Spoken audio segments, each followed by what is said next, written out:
So this is the March 2021 edition of the Mount Vernon Clinic, which is a function of the 4th Division PNR NMRA. Everybody's welcome. Membership is not required, but encouraged. Normally, we meet on the third Monday of the month at the Senior Center in Mount Vernon, Washington, but of course, that's been shut down by COVID. Okay, well, I will turn it over to Mike.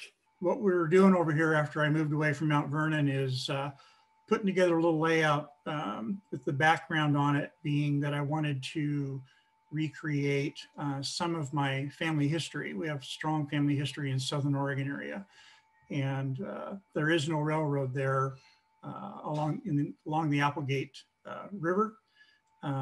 That runs south of the I-5 there between Grants Pass and Medford, Oregon. So I'll kind of go through this and tie it in with some of the family history first so you can see why I'm doing this layout. And then I've got some photos as far as the progress that I've been able to make since we moved over here.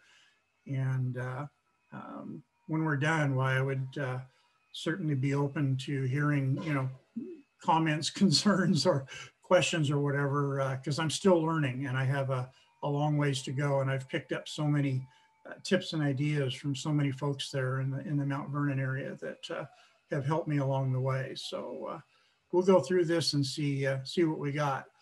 So I started out with an N scale layout with my dad years ago. We only had room for a small one in the garage. And so that's why I started with N. And as it grew a little bit and I started collecting stuff, it just made sense to stay with it. When we moved over here to Idaho, the house we found it's a one-story house, but it does have an upstairs loft. And that room, at least as far as the space available for the train layout, is 13 by 13, which for N scale is fine. It's going to take me plenty of time to fill that up. And I do have room for a little 2x5 storage yard too, which we've got pictures of. Location is in, as I mentioned, Southern Oregon in the Applegate Valley region. This is a fictional spur line that will tie into the main of the Southern Pacific that runs there north and south through Oregon. Era approximately 1947. I chose the fall because I do like fall colors. October is probably my favorite month of the year. So we'll have some fall trees in the scenery when we get that far. I do take some creative license on this because it does involve some family history. And there will be a couple of buildings in there that were built long before 1947. And I'll talk about that when we get there. This is a single level walk-in style layout. Main line runs about 60 feet. Minimum radius is 14, although almost all of them, but the one are 16 plus. So for an N scale layout, we're going to be able to run anything we want on there. Benchwork is open grid. It's just your standard 1x4 pine. I got a 1/4 inch plywood on top and 2 inches of foam on top of that.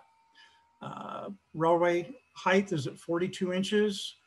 I use just standard Midwest cork for the roadbed.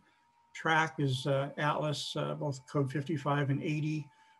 All of the turnouts are Pico. Most of them are number 6s. I've got a couple of 4s, I think, in the yard, but most of them are number 6s. It's a DCC layout. I've got NCE controls, and the circuit breakers and reverse loop breakers that I've got are from DCC Specialties. Backdrop is just 1/8 inch hardy board, the same thing I used for the fascia. And scenery, nothing special. It's just foam cardboard strips. I use Woodland Scenics shaper sheet, plaster cloth, Bragdon rock molds, and some handmade trees that you'll see. And I'm just getting started on the scenery, so it's a little limited at this point.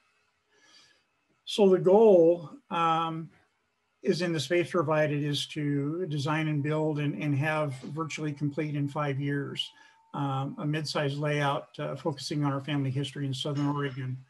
To me, this is more about family history than it is running trains. And that's some of you don't know, we had a train store over there in Mount Vernon, and I had a chance to meet a lot of modelers. And one thing that I really appreciated is that most everybody had a reason or a purpose for doing what they were doing. And I mean, from, you know, N scale up to garden trains. Some people like watching a lot of trains running around all the time in circles, and some people like switching, and some people like operations. And for me, it came down to trying to recreate some family history to pass on, or at least involve kids and grandkids in, so they could see some of the things that I had a chance to see, experience, or at least hear about as I was growing up down there in that area. So that's the main purpose of it. It's wrapped around the Applegate River. My grandparents were involved in cattle, farming, mining. On my grandmother's side, they built a covered bridge down there, donated the land for the Mckee covered bridge, still maintained by the Southern Oregon Historical Society. So again, since no railroad's been built in this valley, then it is a fictional spur line that, as I mentioned before, is going to connect to the SP main line there in Grants Pass in Medford. So when the O'Briens came west, they took the Oregon Trail. They ended up in Idaho at Fort Hall, and instead of going, taking the northwest route up through Boise up to the Columbia River and down, they took the turnoff there just past Pocatello and headed down into Idaho. That was the California Trail. When they got past Winnemucca to the Humboldt area, then it forked again, and that became known as the Applegate Trail, and took people up into Southern Oregon in the Klamath Falls, Medford, and Grants Pass area. So that's kind of how we got here, and that was back in the mid 1800s. For that region, what I'm going to do is my cursor showing up, Ted? It is, okay, and he's muted, all right. So there's Grants Pass, there's Medford. The Applegate Trail came up here into Jacksonville, which ended up being a historic gold rush town. The railroad I've got is basically going to be the red dotted line that connects with the SP from Grants Pass, going through the Applegate Valley, and ties in here with the SP again at Medford.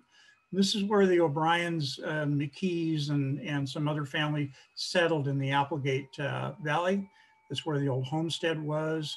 O'Brien Creek was right there. A lot of gold came out of that. I'll talk about that in a little bit. Forest Service put in a lookout up here on the mountain called Telobox Lookout. I'll talk about that a little bit. And then the Mckee Bridge, again, the land was donated, and the Mckee Bridge was built here on the Applegate River.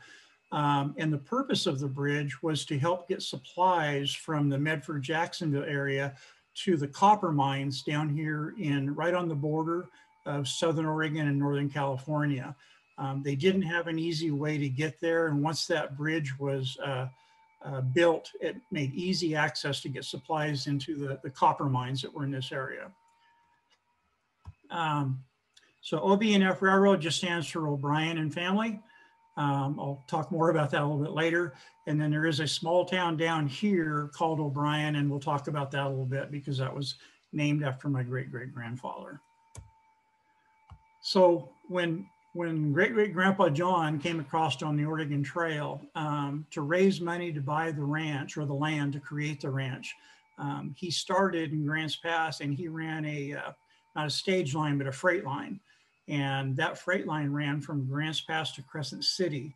About halfway, he had an old cabin and corral, kind of like the Pony Express used to do. And he had horses and mules in there. And as I remember the story being told, is that he would run a team of 4 horses with the freight, whatever it was, from Grants Pass to this area here, swap out for the mules, because then he had to go over the coastal range. And as most of you know, that's all the redwoods in there. And so pretty rough going to get from here over the mountains down into Crescent City. And then reverse trip coming back, 165 miles round trip, according to Google. I don't know how many days it took. I don't know a whole lot about that because again, that was back in the like 1860s and 1870s. This was the old homestead with the money he earned from that adventure. This was the homestead ranch. I do have a photo of it, an old photo. One of my long lost cousins actually did this painting and it's better than the photo. So I put it on here. But I'm gonna do the best I can to determine the measurements of that house, and it will be scratch built and go on the layout. But that's my great-great-grandfather right there, John O'Brien. After that house burnt down, this was the old house that was built on the ranch. And at the time, there was about 1,000 acres in this area that he acquired. Again, he was quite the miner, did a lot of gold panning. At one point, had over 100 Chinese working for him. And he was quite the drinker too, I understand, and quite the gambler. Reportedly won and lost several small fortunes on the poker table. And the morbid family joke is that it was unfortunate that he died on a losing streak. Okay, this is the only picture I have of the old ranch. This is still there on site with the people that own the property now. This was taken, I believe it was in either 1923 or 1926. Shows the old barn here. I'll try and zoom in. There's the old ranch house that I showed just a second ago. And then this is actually a covered windmill. And then there's about 10 or 12 outbuildings out there. It gets a little fuzzy, but that white structure is actually a covered windmill for the pumping of the water in the well. You don't see too many of those around. So it's gonna be fun getting all these outbuildings as close as we can to scale for N scale and getting those on the layout. This was actually a picture I took when I was a youngster with my first Kodak camera. The White House there, that's obviously a new addition to the garage, but this is the old smokehouse here. And I don't know when it was built, but it had been there a long time. And you can see the height of it was there. And I asked my dad about it, and that's because the fires and stuff had to be put underneath, and then they would hang the game up high to be smoked. So when I was a youngster, I'd never seen anything like that. The old tool shed and wood shed, and there's the old granary back in here. That's the only picture I have of some of the buildings that were built back at the turn of the century. So this is not a photo of my grandfather, but it was a close rendition from what I've seen of the freight line that he ran from Grants Pass through O'Brien down to Crescent City. This is at the head of O'Brien Creek that was named after my great-grandfather, Jim, who also did a lot of gold mining there. Gorgeous country up there. This is up at the top or the head of O'Brien Creek. This is my wife, Annie, and I. This is actually on the north side of the O'Brien Ranch, looking out over some of the alfalfa fields. There's the old milk barn in there, and the third ranch house that was built in the 50s, I believe. Up here in the fog, can't quite see it, but that's where the Telobox Lookout is. I'll talk about that later. I wish it had shown up because spent many a days up there hunting and just scrounging around up there around the old lookout. When my dad passed away, we took his ashes up there and we scattered them up on this hillside, and that's where that picture was taken. The Mckee Bridge I talked about. This is one of the few remaining covered bridges in Southern Oregon. That was built in 1917, has been remodeled a few times, again, being maintained by the Southern Oregon Historical Society. We'll be building that from scratch to scale and get on the layout as close as I can. Through the years, when I didn't have space for a decent layout, I don't know if I'm a good modeler or not, but I do take a lot of notes. I plan a lot. So I've just been collecting ideas out of magazines, from clinics, from different documents I've seen from some of you folks. Tried to organize it so when I get to that point, I can look back and come up with ideas on how I can do a better job on my layout. Again, I'm not a polished veteran modeler like so many of you. So having something kind of a go-to idea book has helped me a lot as I go through this. There's the a basic line drawing of the layout as we get ready to build it here.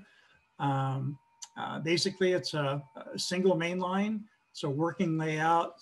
Starts over here with the O'Brien Creek, the trestle, the old mine, a logging area. We'll come by an abandoned sawmill here that my dad used to work at.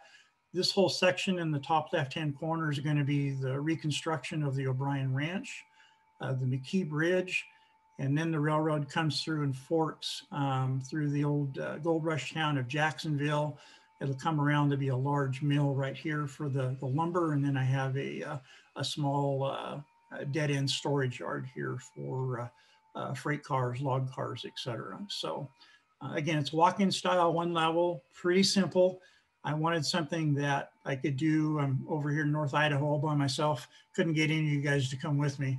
And I wanted something that I could virtually, hopefully complete in 5 years. That's my plan anyway. So I did keep the trackage and electronics pretty simple. That is not my forte at all. I was able to salvage a little bit of the basic bench work from Mt Vernon when I moved over here. These are 2 pieces that I brought. I built it kind of modular over there just in case I would move. It paid off because I was able just to bring these sections with me and work them into the layout. That's how I got started here. I'll talk about some of the challenges of the loft with the windows. You can see they had built-in cabinet spaces into the walls here. And then of course the angled roofs that I had to work with. When I got ready to do the framework for the rest of the bench work, if any of you haven't got to that point, one thing that I got the idea somewhere, I don't remember well where, but several of the braces like this one right here are not permanent. They're a floating brace. Now this of course is upside down right now. I'm sorry, it's not upside down. So it's a floating brace. I've just got 2 pieces right here with a 1x4 cross member. That will slide right and left however I want to, and it'll hold the foam and the plywood just fine because it's flush at the top.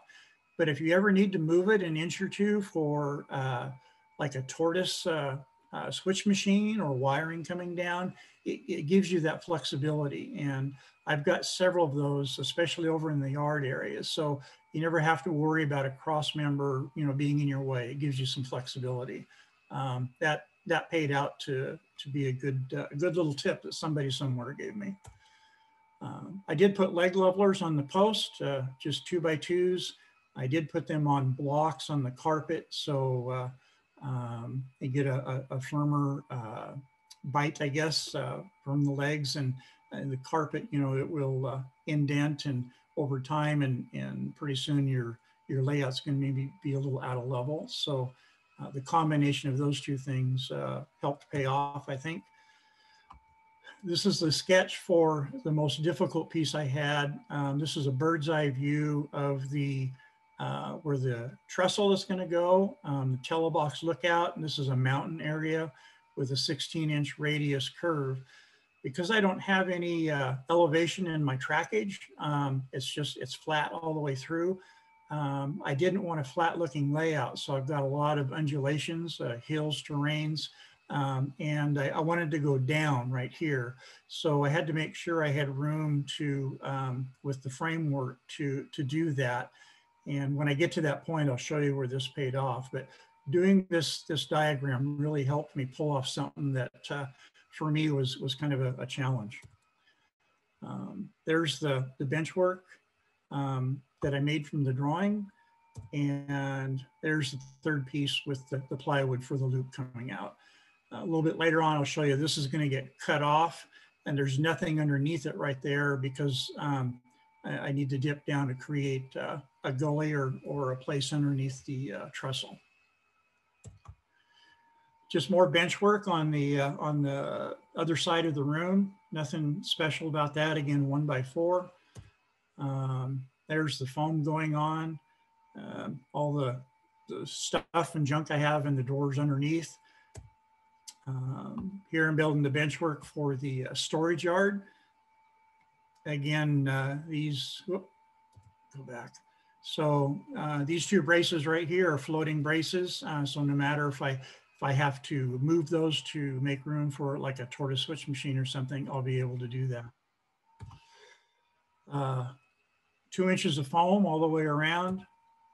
I did find, I hadn't seen this before, but DAP actually makes a foam board glue. It worked awesome. If you haven't used it before, I can strongly recommend it. It doesn't melt the foam like so many other types of glues do, but it adheres very well. It goes on easy, spreads easy, and it's done an excellent job with the lamination of the foam that I used.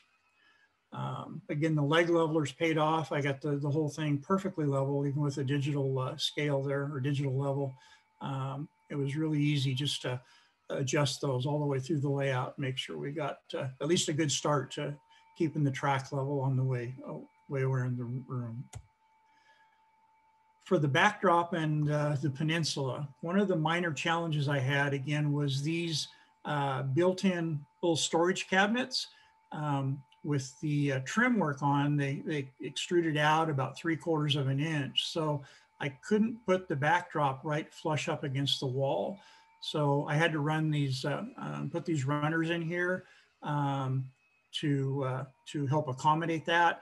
And it gave me something good rather than drywall to screw into for the 1/8 inch hardy board. And I did that all the way around the room. Same thing with the trim work around the window here. I had to create the clearance so I could get past that. And I'll show you here in a little bit too. I actually had to, how do I say it? I had to curve the backdrop away from that window a little bit so these shutters would open and close. So I had to do a little bit more work on that. When I put the fascia on, it's 18 inches with the 42-inch height at the top of the foam here for the track, and the 18 inches brought me right up to where the roof line, the peak, starts to take off. So for end scale, I think an 18-inch backdrop is going to give me plenty of room to paint the background of the mountains, because there'll be a lot of trees and mountain and terrain on this layout. So hopefully I can do a decent job on that. I went through and countersunk all the screws, puttied all the seams. I don't like seams, extra work, but hopefully it pays off. I did that all the way around. I did curve these in the corners to, again, help get away with straight edges if I can. Did the same thing on that side. And it's kind of hard to tell from this, but yeah, this piece here does come out 2 or 3 inches from the wall so that I have room to open and close those shutters. And I can actually reach in there. It's got a sliding window. I can open that up as well. Primered the fascia. Pretty simple task there. Did that all the way around. And then while the paint was drying, I started building the extension here of the peninsula where the lumber mill is going to go. There you can see I've added the plywood for the loop.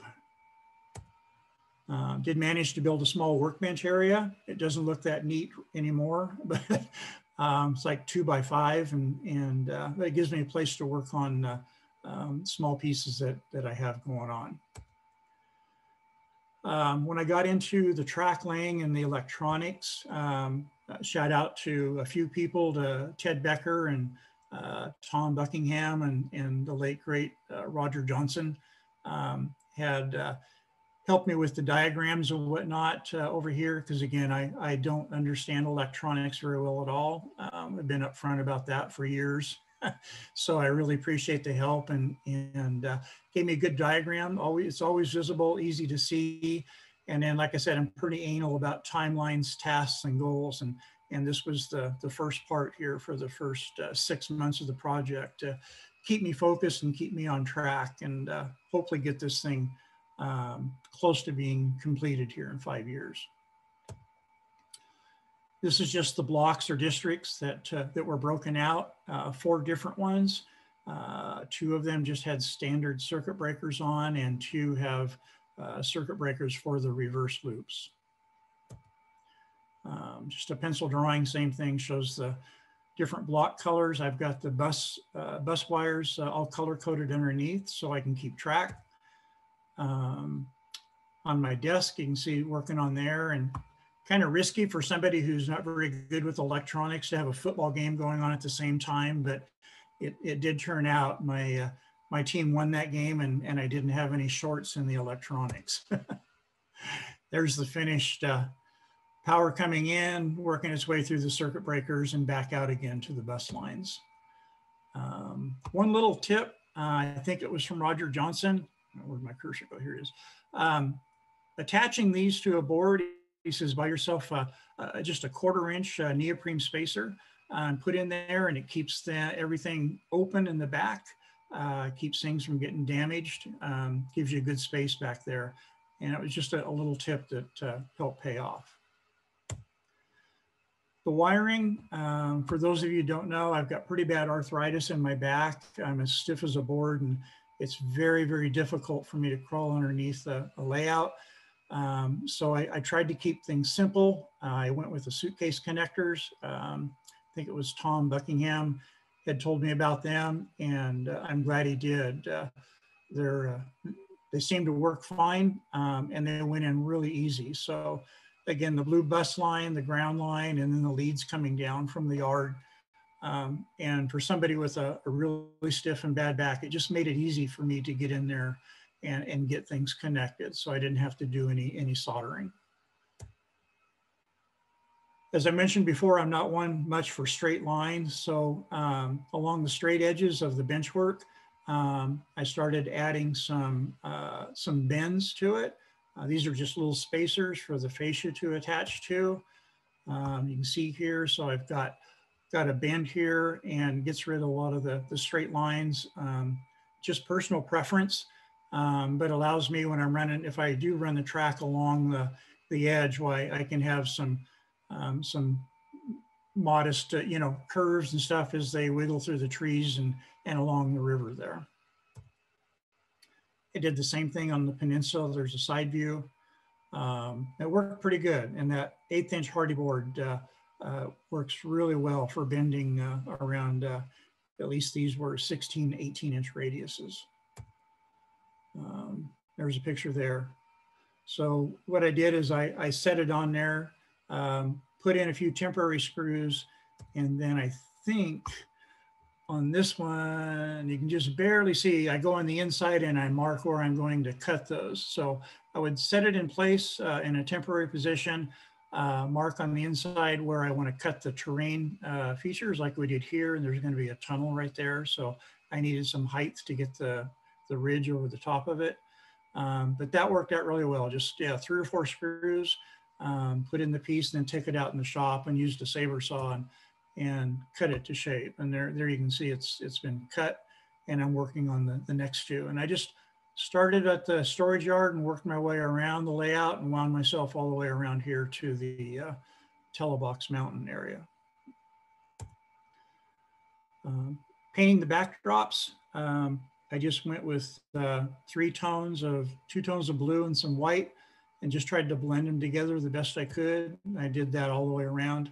I'll come back now that I know about where the terrain features are going to go. I'll start painting in the mountain ridges and tree lines, etc. I thought about doing a photo backdrop, but trying to get it to match with the custom features I'm putting on the layout. I think I'll give a shot at painting it. We'll see how it turns out. I am not Bob Ross. So that last piece was probably my best one as far as the blending. That one turned out the best, I think. So practice makes perfect, I suppose. For the track work, we started laying that. I did pre-paint all the track. I used Atlas Flex, code 55 and code 80. Basically two tones of the spray paint. When I got into my workbench, then I came back and started putting some grit and grime on the ties. For additional weathering, I will do that after it's all down and we get things going. There's not too many straight pieces on the layout. Wherever I could, I soldered the flex track, especially on some of the big bends around the Trestle Loop and where the lumber mill goes.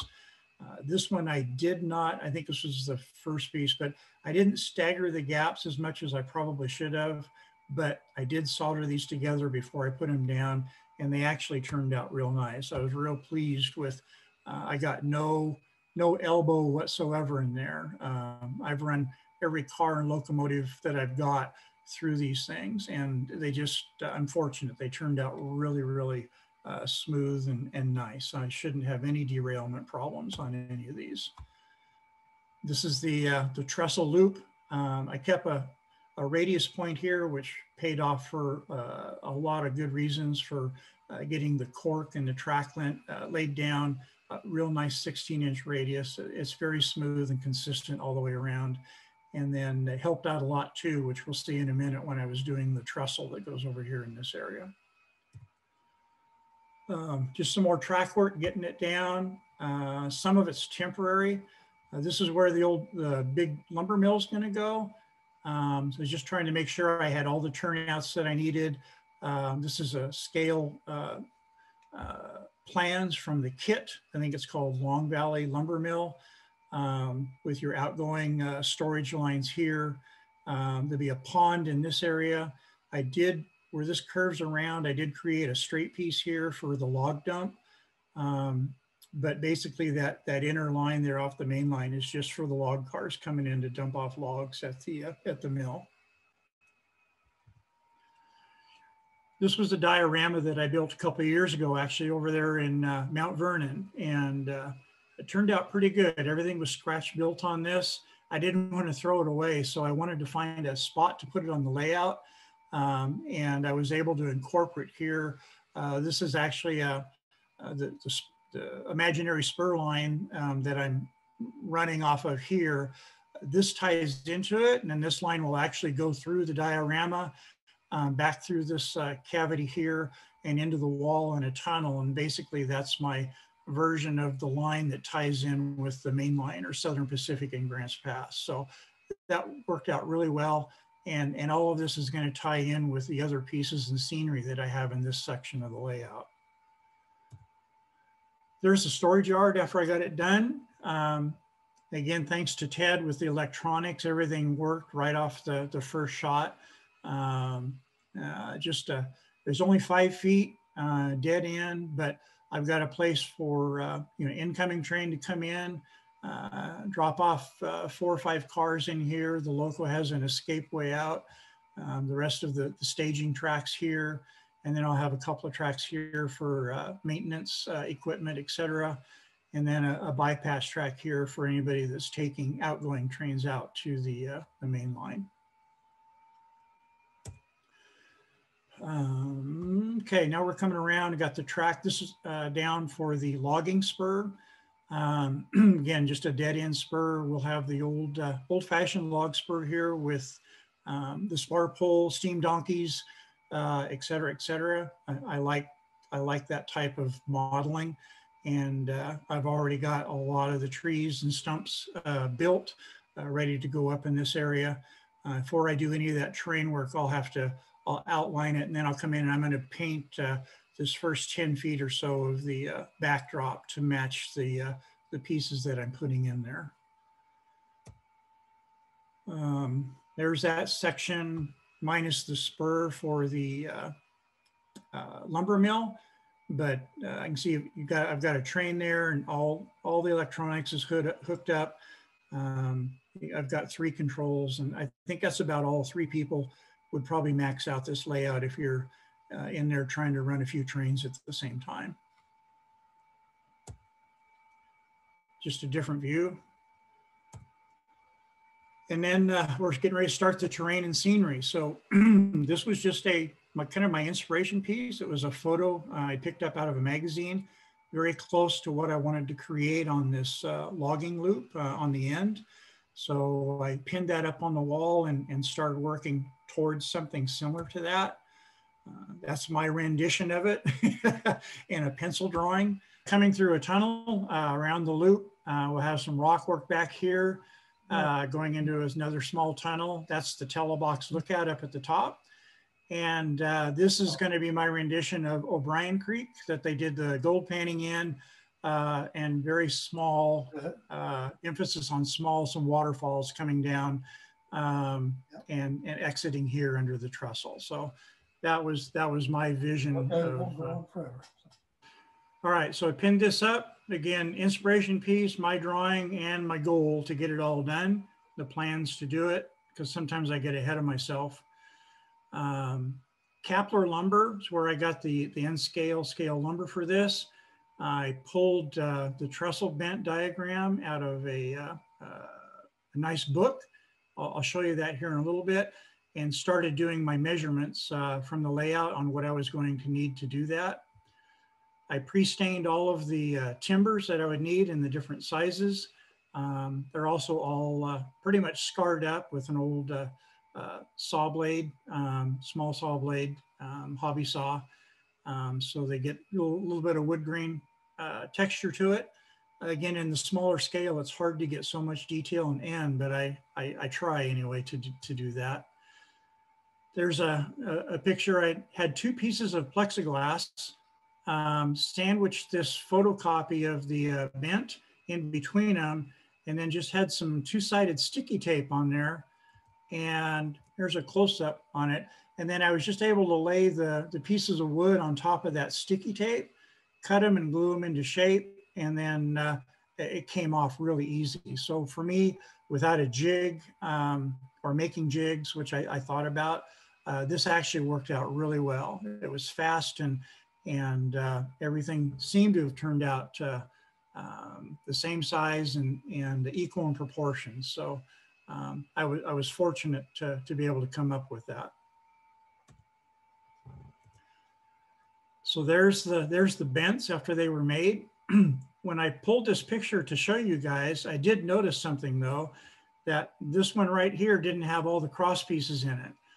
And I thought for a second and I went, no.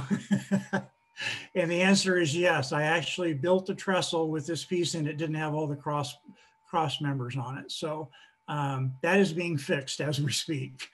Couldn't believe I did that, but it happened. The next part was building a curved trestle from scratch, and to get it to fit was something that gave me personally some nightmares. So I gave it quite a bit of thought, talked to a few folks, and I think a YouTube video showed that somebody did this they built it upside down and backwards. So I recreated the space on a piece of foam. There's my 16-inch radius mark like I have on my layout that I showed you. I laid this paper over the track before I pulled it up and just used a pencil and actually traced the actual outline of the flex track in full scale onto the paper. I laid it on there, and then I started drawing where the bents would go. I think they're at 14-foot increments, and lining them up with the radius or vanishing point out here in the center, keeping them all in line so it would look right. And I think that was the right way to do it. And regardless, that's how I did do it. Since I had to build it upside down, these are the stringers. It's the first pieces I had to put down. And it's two pieces of wood that I just laminated together. I know that's not quite prototypical, but it's the only way I could figure out how to do it and build this thing from scratch upside down. So I did that on both sides, kept it pinned. It's not glued to the paper, it's just pinned down, and they're glued to each other.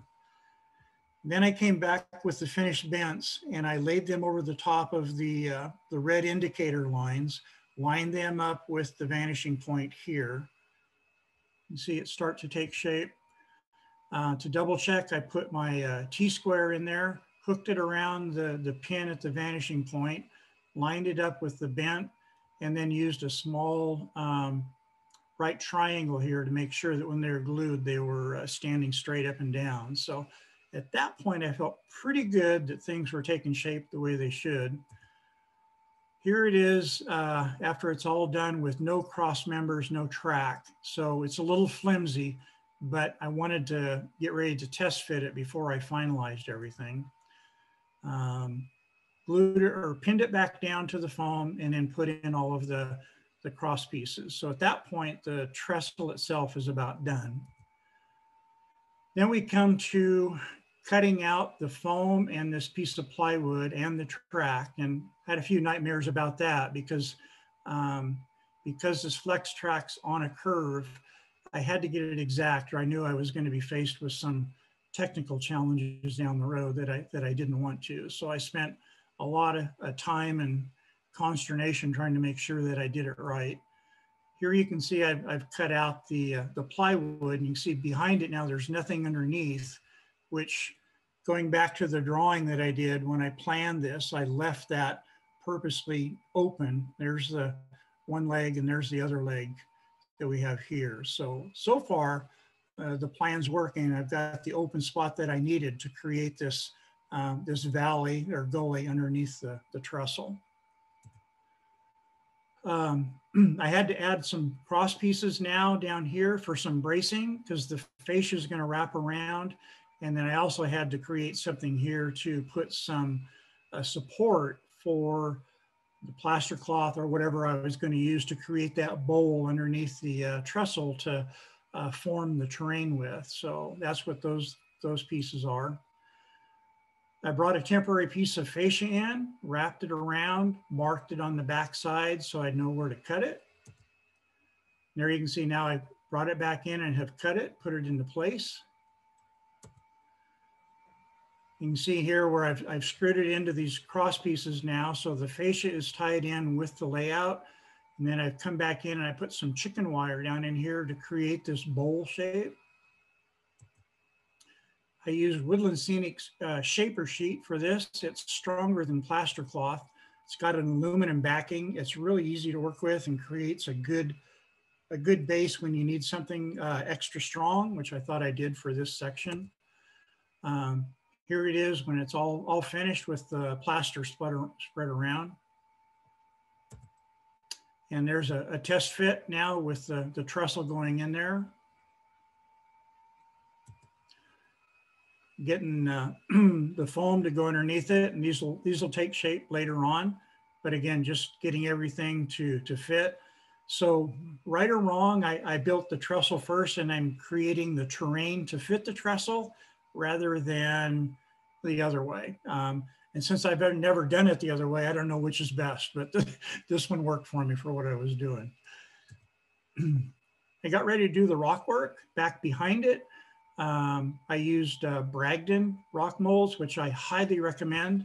I've used Woodland Scenic's rock molds. I used to sell them when we had the train store, but Bragdon molds are superior in every way, in my opinion.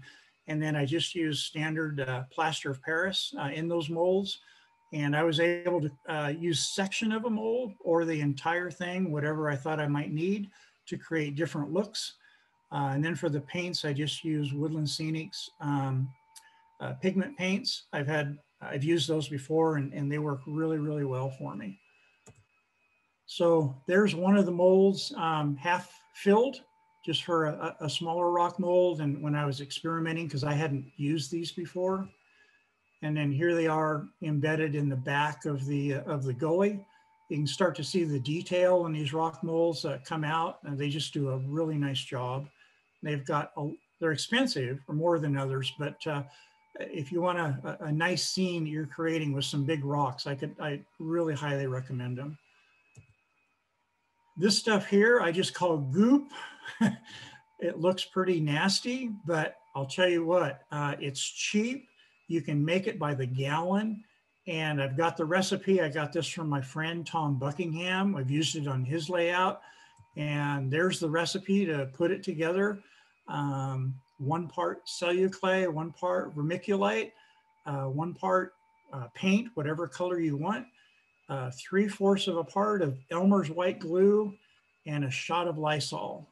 And once this stuff is mixed up, if I go back, that's what it looks like. It's pliable, it dries hard, and if you put it in a Tupperware container like I've done, it will stay soft and muddy for months. It's amazing. You just store it and pull it out and it's ready to use. And if it's a little thick, you can add just a little water to thin it out.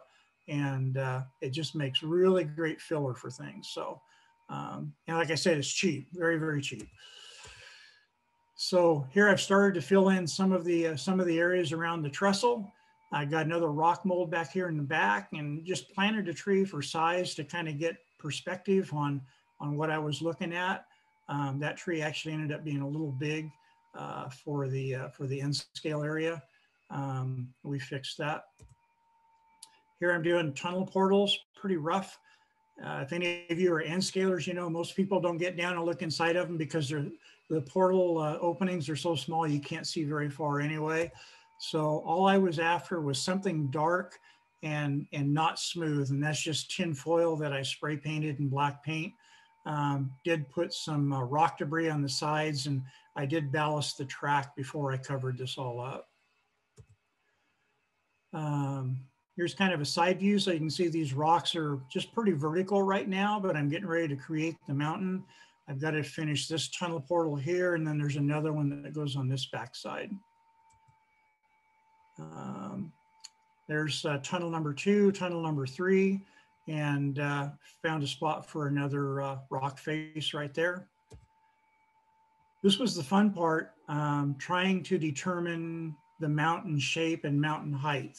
I didn't want it to look like the Matterhorn, but I wanted some height because there's going to be a lookout that goes on the top. And so I played with this little paper tube with the height, and I just used blue painter's tape to run like the outline or ridge lines down to different parts, so I could get an idea of what the terrain was actually going to look like. Again, I didn't want the mountaintop to be too low, and I didn't want it, you know, super high either. There's just a different perspective of it.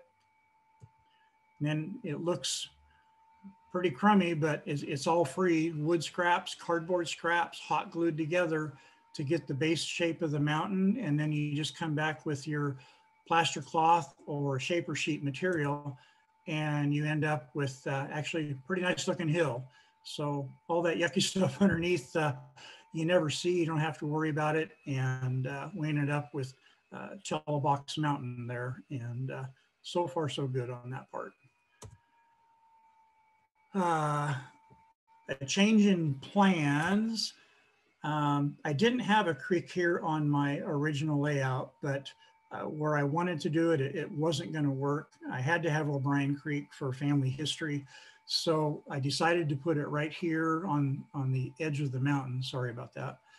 I didn't want to pull up this track. So two things I had to do was I had to dig out underneath the track, and I had to build a small truss bridge just to go over the creek. I didn't know how to build one with curved track. And so I pulled out my, I don't know why this is advancing by itself. I'm sorry, guys. The book that I had, this is where I got the template for the trestle itself. And lo and behold, it had a page in about small bridges. This is the 2 ways they built them. They actually just curved the track around on a straight piece, or they split it. I went with option 1 and just put in curved stringers on a straight top, built the abutments underneath, and some retaining walls from each side of it, and then carved the foam out and got ready to actually slid it right underneath the track right there and put it into place. A little bit different view. That tool I got for Christmas, my wife got it for me for getting into tight spots for carving and cutting out the foam, worked really nice on this spot right here because it was kind of hard to get to.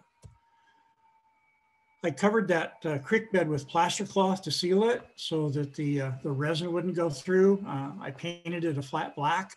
That way, if anything does show through the rocks and sand, it would just look like a shadow. I try and use natural ingredients wherever I can. So this is a collection of talus, a different rock that I have. The gray at the bottom is just actually gravel out of my driveway that I put in ground it up with a mortar and pestle. This sand right here is actually from a California beach that I picked up a couple of years ago and brought it home with me from an RV trip. So wherever you find natural stuff that you can use, just take a baggie with you or whatever, bring it back, and I collect stuff like that. So starting to fill up the creek. I've got it taped off here as we get ready to do the resin here in the near future. I did use isopropyl alcohol to soak this all with. It kind of takes any dust particles down with it too, before you use your scenic cement and get everything in place. Kind of a close-up view of the rock and the little truss bridge that I built. For the rocks, again, I did use duplicate photo, but I used these 4 colors and a little bit of white on the rock faces. I just mixed some color combinations here, and then had some water for cleaning the brush. And when I paint these rocks, I go really fast, and I'll mist the rocks with a spray. And so when you brush these on, it just spreads out, and I use multiple colors, and I go through it real fast, and the colors blend together, and that helps eliminate getting ridge lines in the paint, if you want to call them that. Everything blends together, and you just don't see one color changing to another one in a straight line. So the colors also lightened up a lot after it dried, as you'll see as we go through this. Here I am adding natural dirt around the edge. I had to get this done before I did the water. Trying to get all of this done. I have to get all this back behind the trestle before I install it permanently, or I'll never be able to get back in here for the scenery after it's in. There's just no space for my hand. Same thing as with the rocks. I like to have a painter's palette of supplies. So a lot of woodland scenic stuff. And then this is all natural stuff over here that I've collected or made out of leaves and bark and ground up stuff, roots and limbs. There's some dried alder leaves that I picked up a couple of years ago. A blender I got at a yard sale, dumped them in there, added some water, made a mulch, strained it out, strained the water out, put it in a pan with foil. And then when Annie wasn't looking, I stuck it in the oven and cooked it for a little while. And when I pulled it out, that's what you get. You get some really nice natural, ground scatter, and different colors, whatever you want to do, just different colored leaves, and you pull out the big pieces, and it just works really, really well for ground scatter.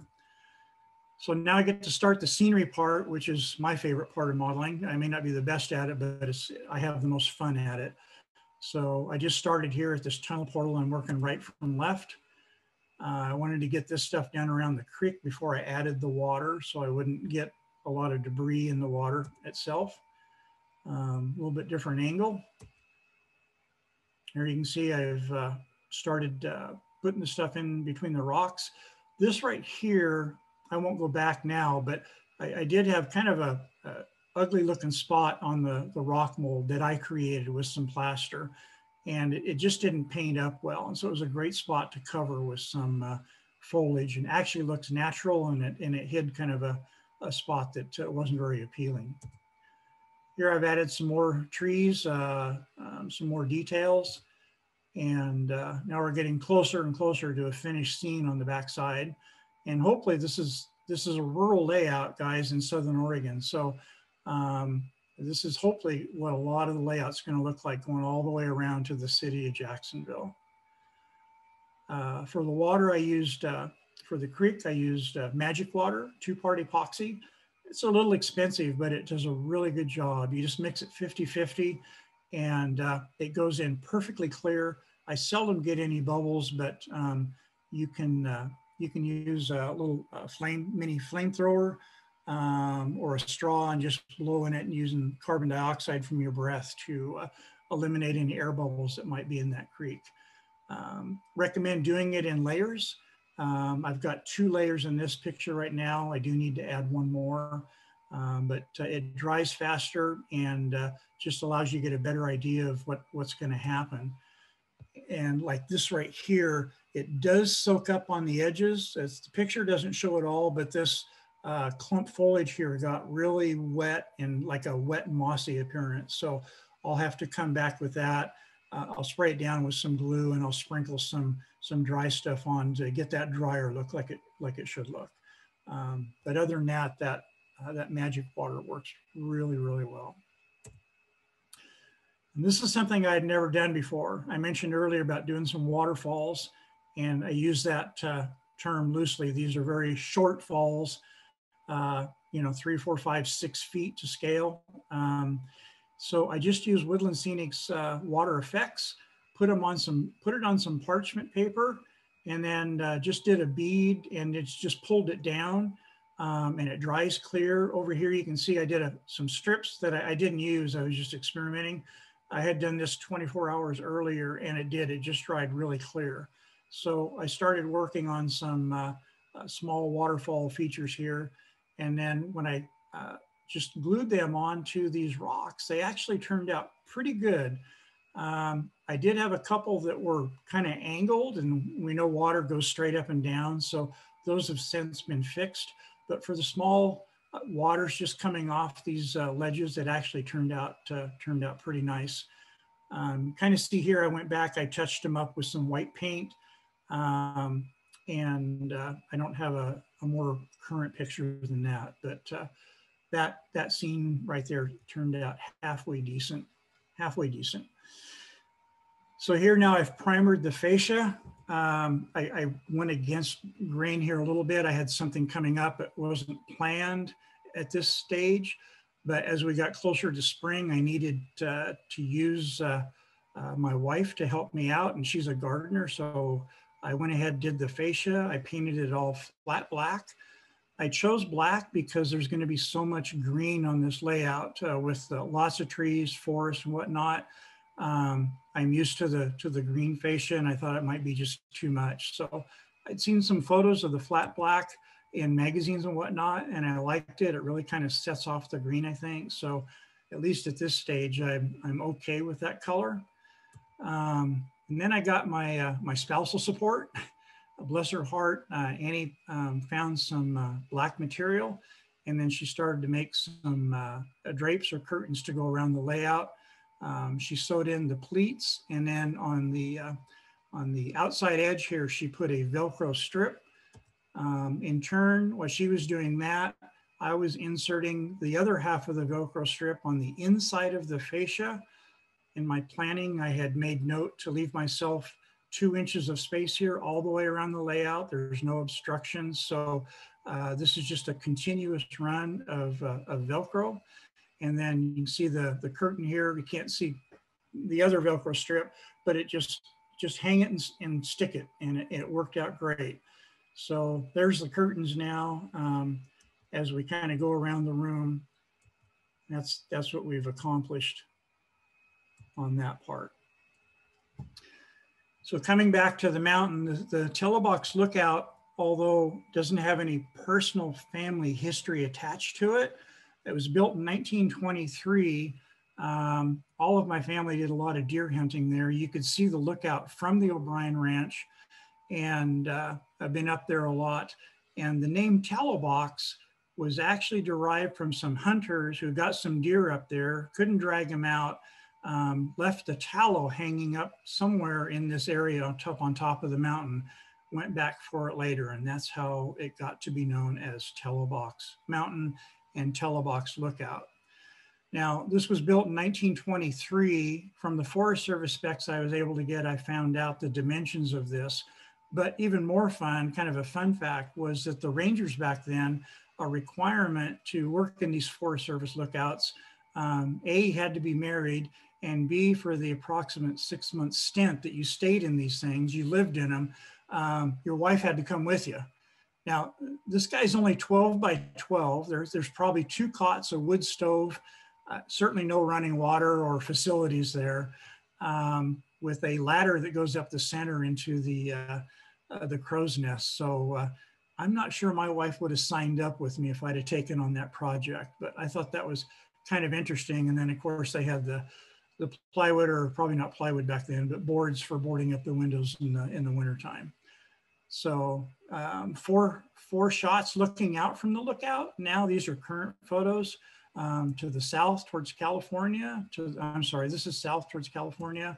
The other one was west. This is north. The Applegate Valley is actually right in here. The O'Brien Ranch is right down in there somewhere. And then this is east, looking towards the Medford and Jacksonville is off that way. That's Mount McLaughlin, or Mount Pitt as it's known, about 9,000 feet. That's about the only volcanic mountain in that range down there. So going back to the Telobox Lookout, that's on my workbench right now. It's what I'm building. So it's 12 by 12, figure about 8 foot here, 8 foot here, another 4 to the top. The crow's nest is 6 by 6.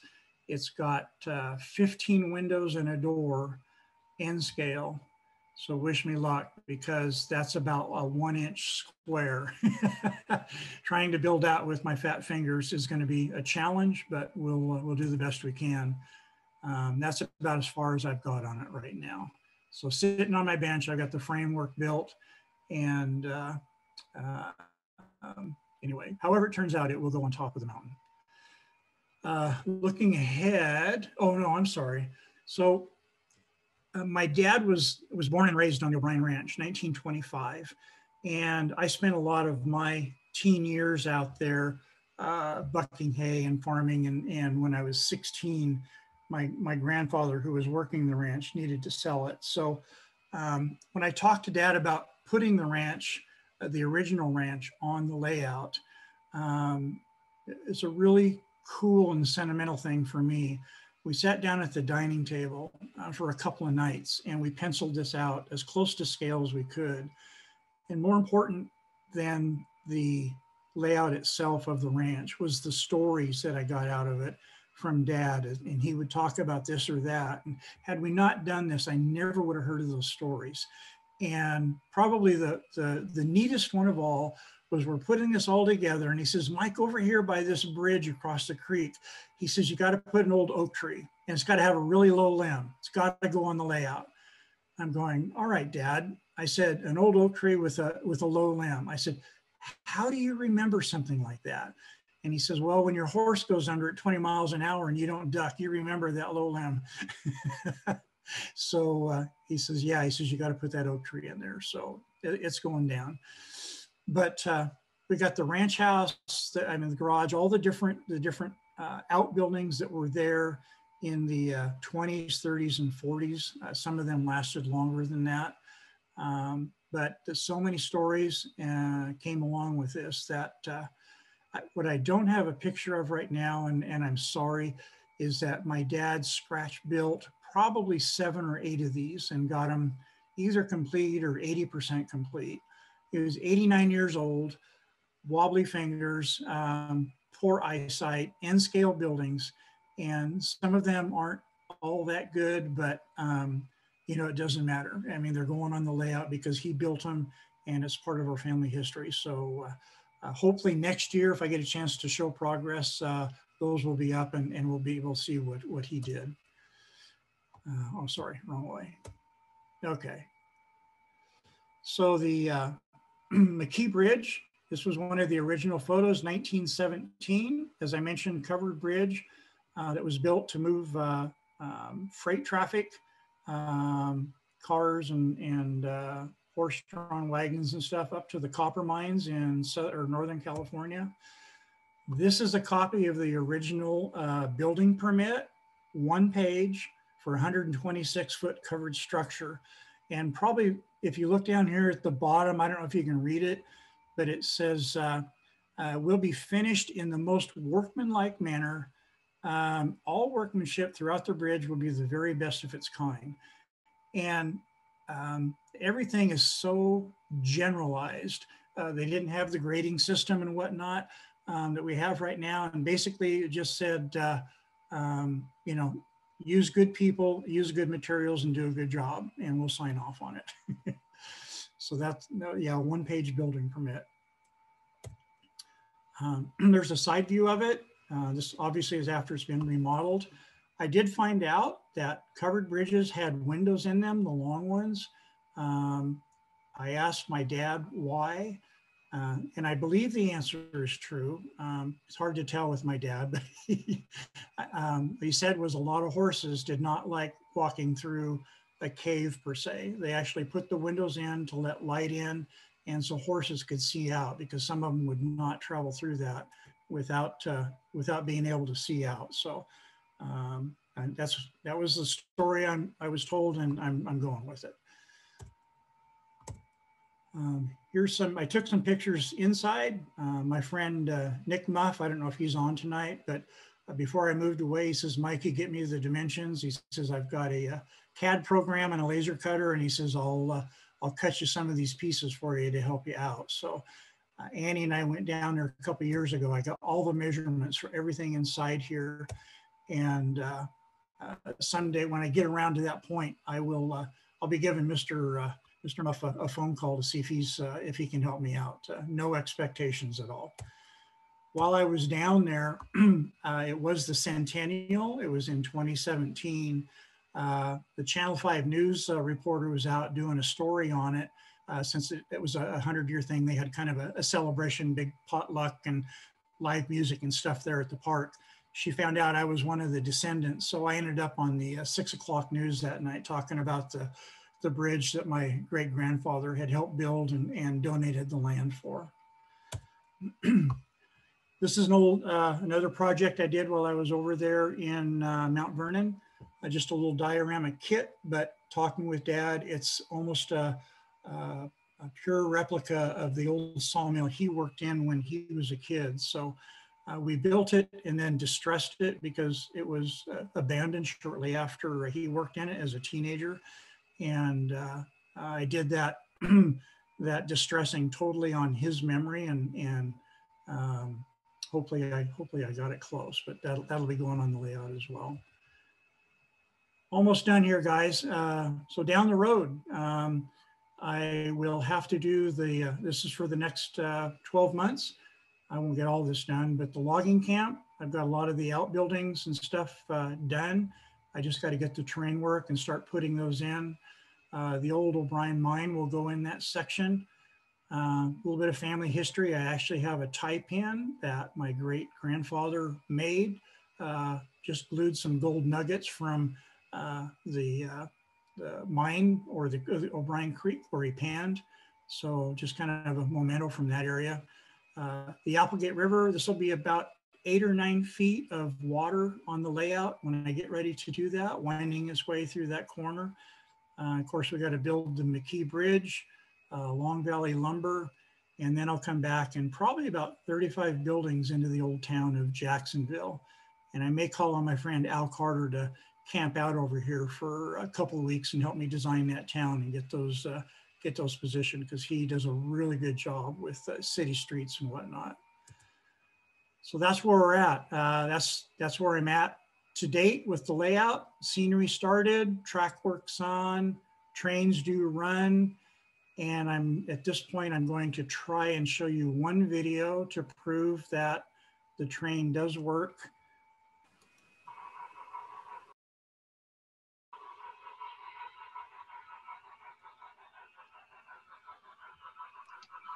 Yes. There's a train on the trestle. All right, thank you. Yay.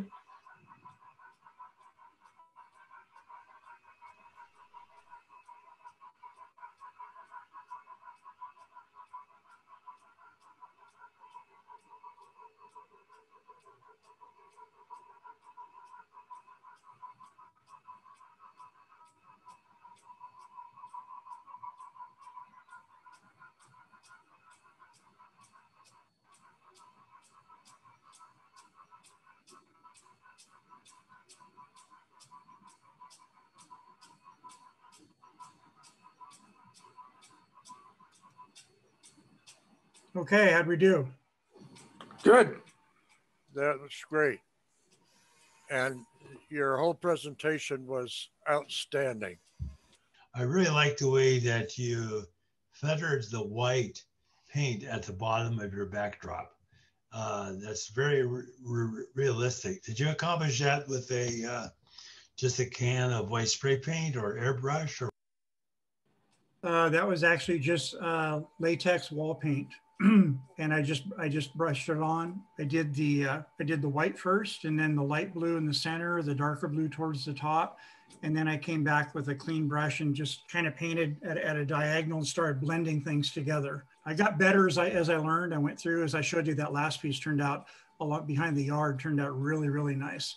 But by the time we get scenery in there, and some of that's going to be covered with painted on mountain ridges and whatnot, a lot of it's going to disappear and blend in, and I probably put a few clouds in there too. So I think it's going to work out okay.